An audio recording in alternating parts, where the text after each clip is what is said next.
आदेशम।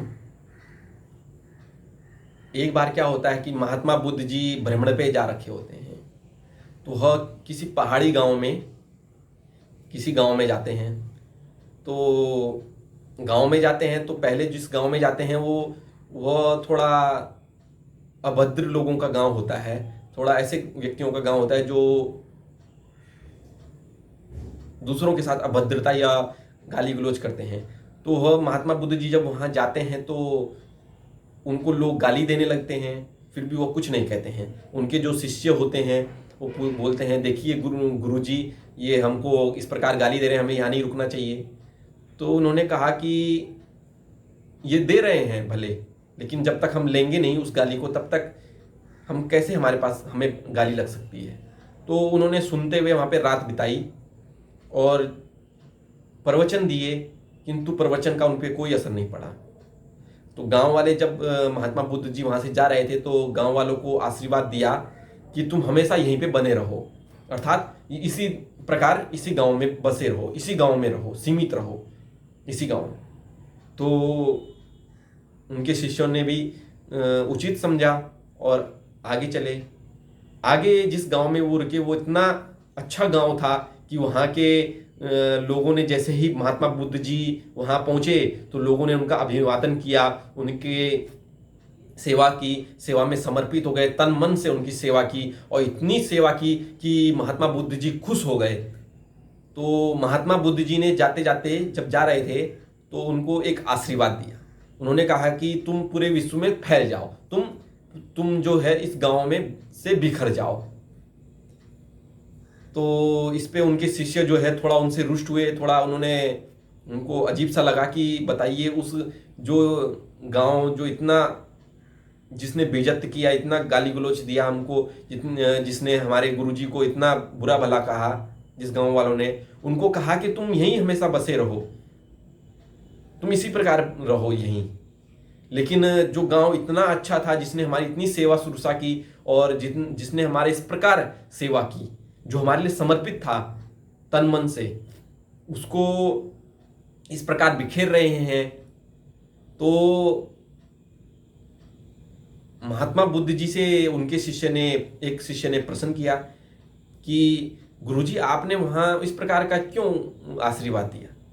तो उन्होंने कहा कि जो पिछला गांव था, वो जो वहाँ के लोग थे, यदि वो लोग पूरे विश्व में या इस प्रकार पूरे विश्व में फैलेंगे तो अपने ही विचार जो हैं, जो उनके गलत विचार हैं, गंदे विचार हैं, जो जिस प्रकार की उनकी मनोवृत्ति है, वो पूरे विश्व में फैलाएंगे और पूरे विश्व को नकारात्मक विचारों और गलत विचारों से उसी प्रकार आबद्ध करेंगे।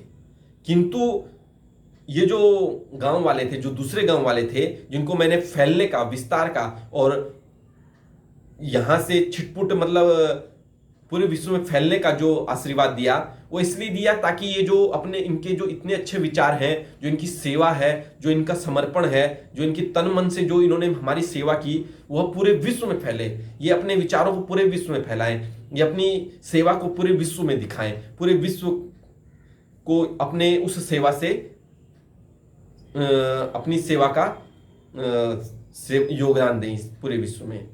तो उसके बाद उनके शिष्यों को समझ आया कि हमारे गुरुजी ने सही किया।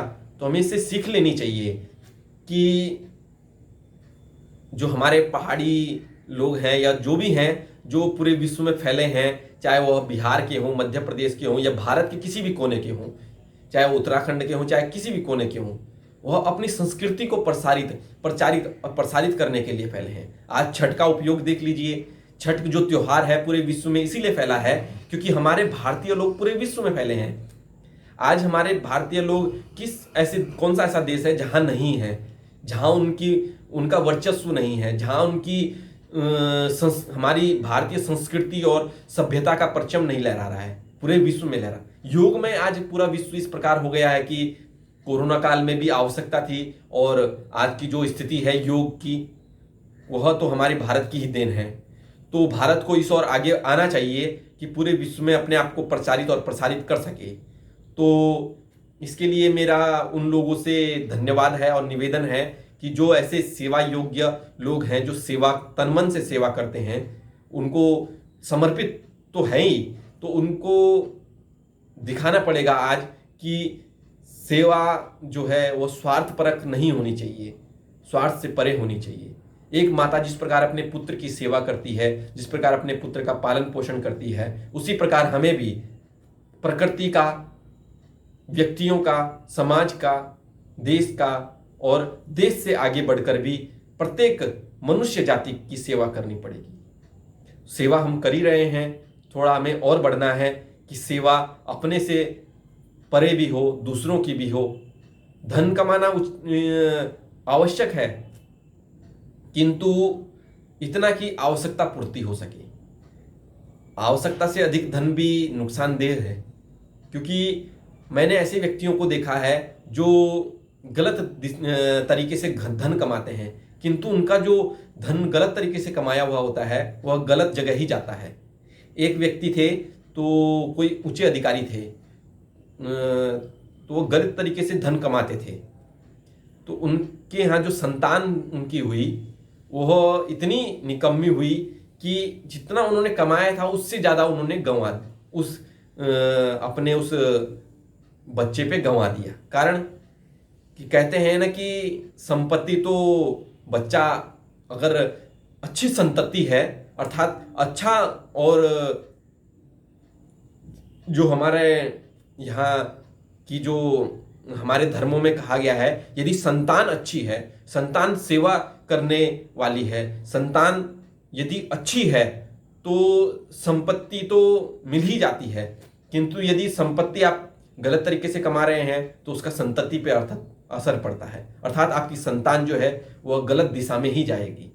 तो हमें सीख लेनी चाहिए और अपने धर्म शास्त्रों की ओर बढ़ना चाहिए और उनको पढ़ना चाहिए, क्योंकि हमें उनसे बहुत कुछ जानकारियां और ज्ञान मिलता है। जानकारियां तो नहीं कह सकते हैं, लेकिन ज्ञान अवश्य मिलता है, सीख अवश्य मिलती है।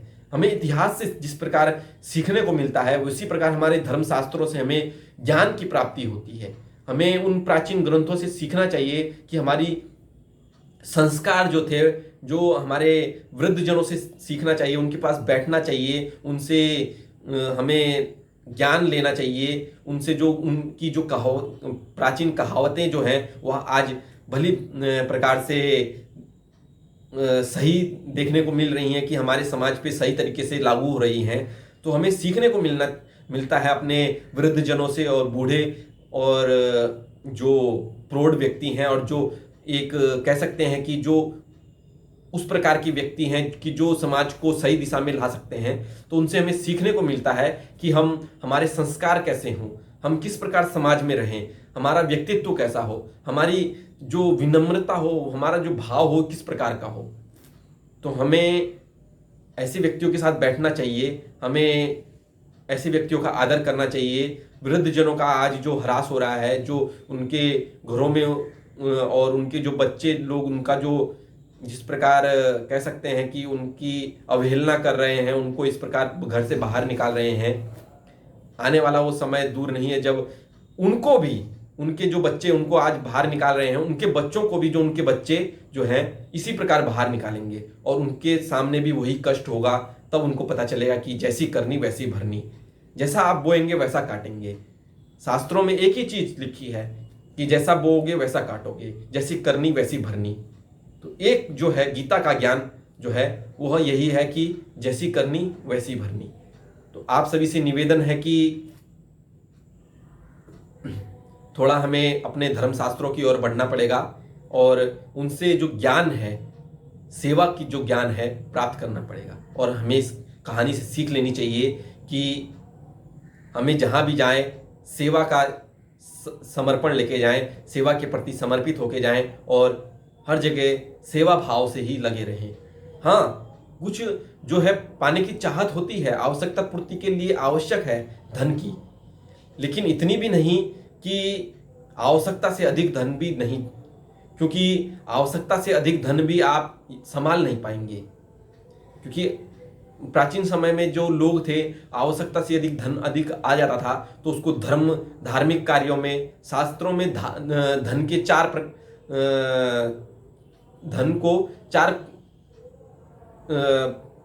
चार प्रकार बताए गए हैं कि कहाँ कहाँ उनका उपयोग करना चाहिए। पहला, यदि आप दूसरों पे और धर्म पे उपयोग नहीं कर पा रहे हैं, पहला तो धर्म क्षेत्र में, दूसरा सेवा क्षेत्र में, नहीं तो कर्म अनुष्ठान में, तीसरा यदि दूसरों पे कर सकते हैं, दूसरों की सेवा में कर सकते हैं तो कीजिए, नहीं तो अपने ऊपर कीजिए, नहीं तो धन का नाश हो जाएगा।